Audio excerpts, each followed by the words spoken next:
Hello, Dad. This is Jay Warren. This is the Dadhood Journey podcast, and today's episode is this.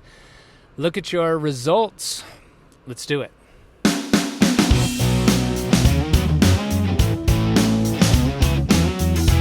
Hi, my name's Nico, and you're listening to my dad, Jay Warren. This is the Dadhood Journey podcast. Thanks for listening.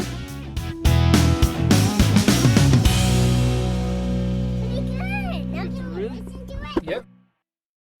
All right, so this is the last part of the code. We've been talking about it for the last episodes of the 4 elements of the code to live by that I've adopted from the Men of Iron. You can learn more about that in a link in the show notes. But to review, you want to get real, be honest. You want to get raw, be emotion, express your emotion around it. 3, you want to make it relevant. Look and see, is it important in my life? If yes, then let's focus up. Make it relevant by focusing.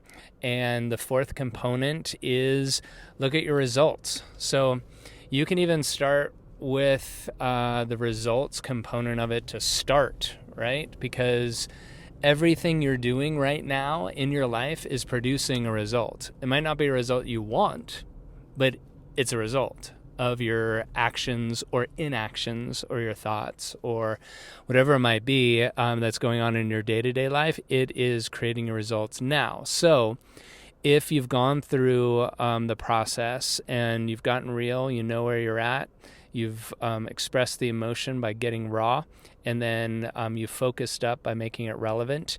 Now you look at, is it producing the results you want? Now, it might be that the way you're trying to connect with your kid or to, have more quality time with your kid isn't working. Like the kid might be going through a phase where they want to be doing or spending time with you or connecting with you in a different way that they did before. And they've grown up, they've changed, you've changed maybe, and your relationship needs to change. So you might have set a target of, okay, I'm going to take this amount of time every morning to spend quality time with my kiddo. That'll make us more connected, and we'll have a better relationship. And after a few weeks, you might realize, all right, it's just not working. So you need to change it up. You need to course correct. You need to find a different way of connecting with your kid. And that might be the same with like your workouts or your eating habits for your health. It might be things in the same relationship realm with your spouse, with your wife. They're just not producing the results you want. So you need to change it up rather than just sticking to it and hoping it's going to change next week or next month by doing the same thing.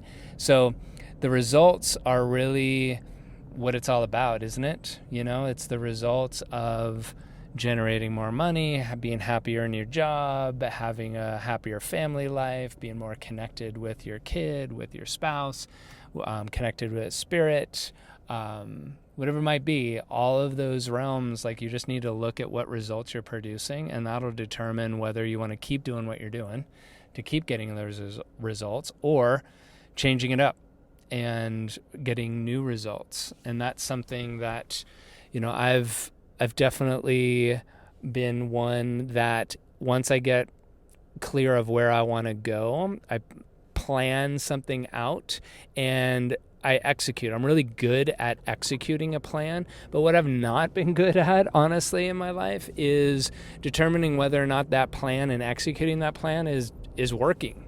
I just kind of stick to something. So no, this is a plan I set out 3 months ago and I haven't completed it yet. So that's the reason why it might not be working.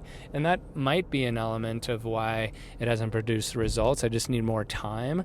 But sometimes I've just kind of set off on a trajectory that I thought at point A was going to get me to Z. But by the time I get to B, C, and D, I'm off course and it's not going to do it. So I need to switch it up. I need to make sure that's working, like with my kiddo. Now, say, with Nico's and our relationship's a perfect example. So you would think if you want to be more connected with somebody, you want to spend more time with them by doing things, right?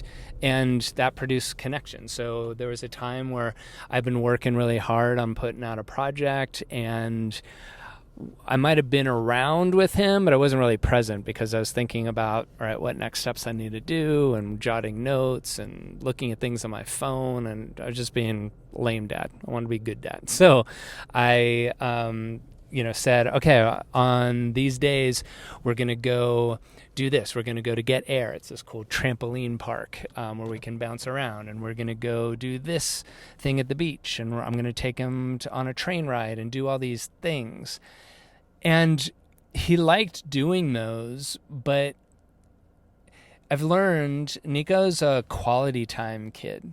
He's not like an activities thing or gifts. This is all like the 5 love languages, right? So the love languages apply not only to your relationship with your spouse, but they apply to your kids as well. All your friends and family have a love language, and I don't remember what all 5 of them are right now. One's like, words of affirmation, one's gifts, one's physical touch, another is quality time, and there's a 5th one. I can't remember what it was right now. But Nico's a quality time person. So like right now he's super into Legos.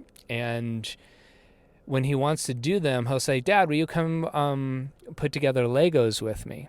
I'm like, yeah, sure. So we go there, and part of my mentality was, okay, we're doing Legos, we're putting them together in this sequence and everything, and that kind of procedural, the end result is to have the Lego put together, right?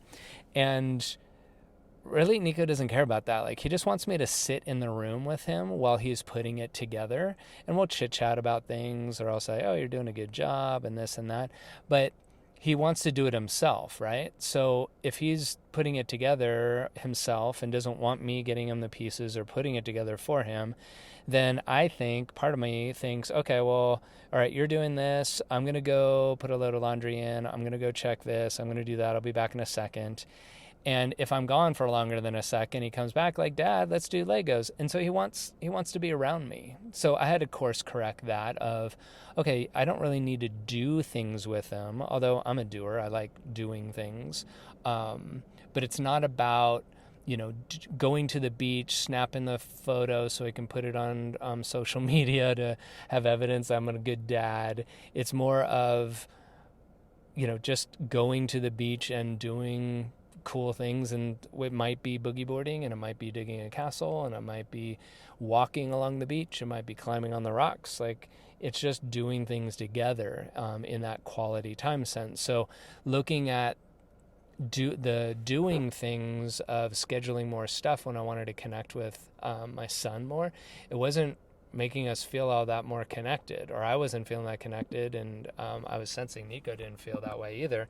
So I switched gears into, all right, yeah, we're doing things, but it's really about the quality time and being present, and that's what shifted things, and those got me the results I wanted, so I keep doing that. It's not that I don't do words of affirmation and all those other love language stuff. It's just, if I know Nico's a quality time guy and I want to connect with him, I'm going to spend quality time with him, all right? So that's what I learned from setting a course of action, realizing I wasn't getting the results I wanted, and having more of a connection with my son, and then course correcting. And thankfully, I figured it out. And maybe it's going to change later on. Maybe it's going to be more of like he wants to do things with me. Who knows?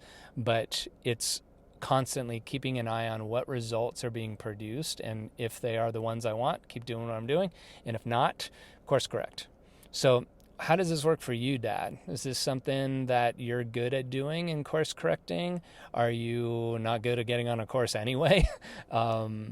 But how does looking at your results, either to start a process to see if it's what you want more of, or if you need to change things, or in the process of changing things, looking at results to making sure you're on track? How does that work for you? Put your comments in the post in the Facebook group. If you haven't already gotten into the Dadhood Journey closed Facebook group, go there, apply to get in.